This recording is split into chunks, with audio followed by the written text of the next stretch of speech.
মজনু নিজেই পাক আল্লাহ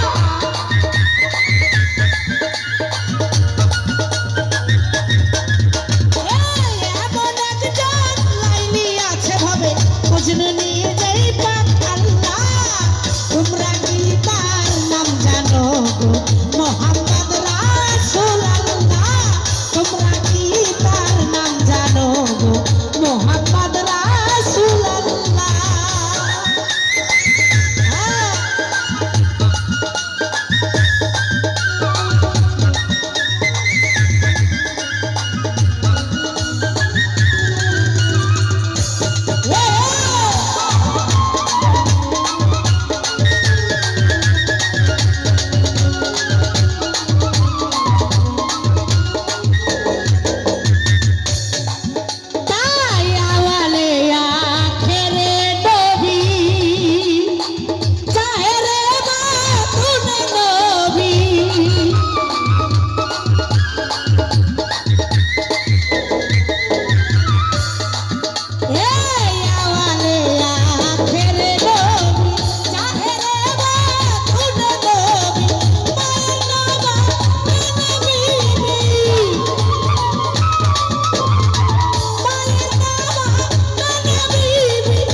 মোহাম্মদ রাসূলুল্লাহ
বাবা এখনকার মানুষ যদি ঘরে ঘরে দাওয়াত দিতে যায় আর কেউ যদি বলে এই তুই যা তো এর থেকে ওই ব্যক্তি কিন্তু রাগ করে ওই ভালো কথা বলতে আসলাম শুনলো না শুনলে শুন না শুনলে না শুন গেল রাগ করে চলে কিন্তু আমার দয়াল নবী ঘরে ঘরে এই কালেমা এই ইসলাম ধর্ম বিতরণ করেছে কত মানুষ আঘাত করেছে আঘাত দিয়ে কথা বলেছে পাথর মেরেছে কিন্তু তারপরে কখনো রাগ করেন নাই সর্বশেষ এই দেহে প্রাণ থাকা পর্যন্ত সে ইসলাম ধর্ম প্রচার করার জন্য চেষ্টা চালিয়েই গেছে। কি আমরা কি সেই আল্লাহর শ্রেষ্ঠ জীব হয়ে সেইটাকে কি ধরে রাখতে পেরেছি? তাই বলছে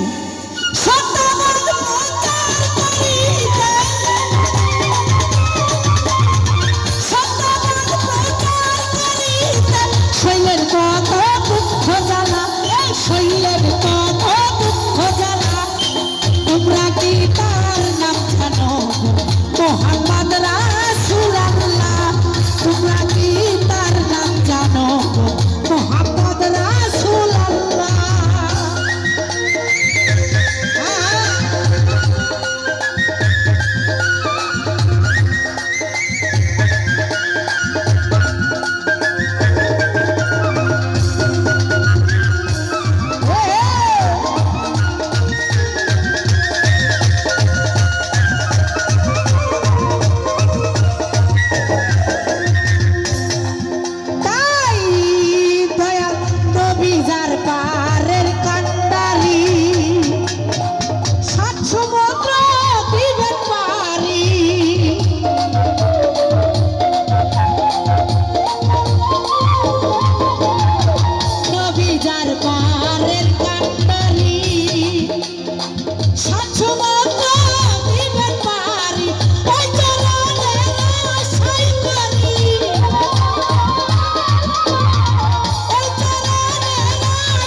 মোহাম্মদ রাসূলুল্লাহ, তোমরা কি তার নাম জানো মোহাম্মদ রাসূলুল্লাহ?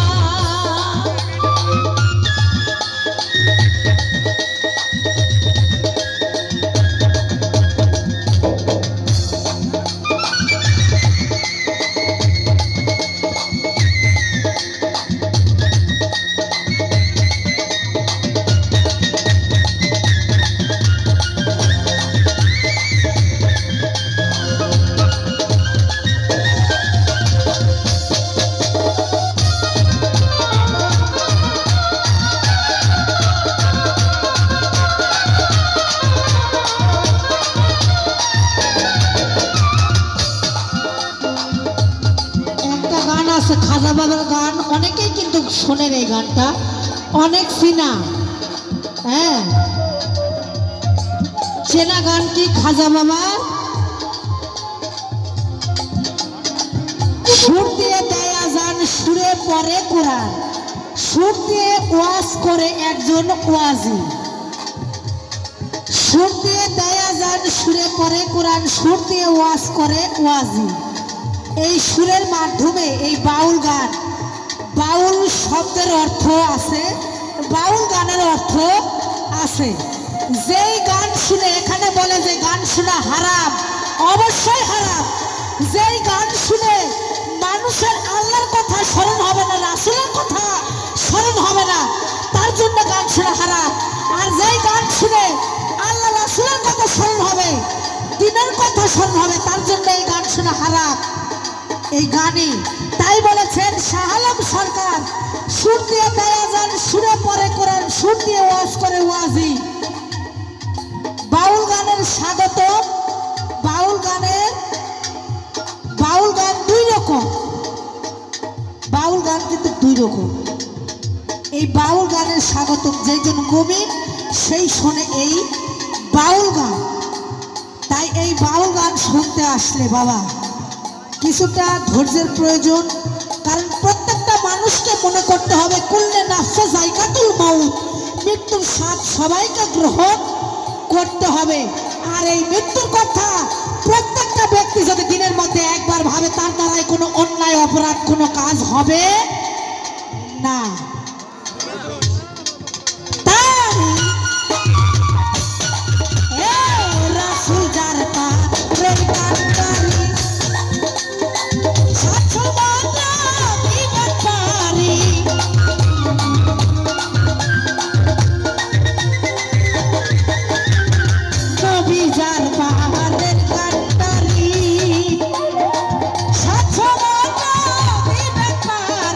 ওই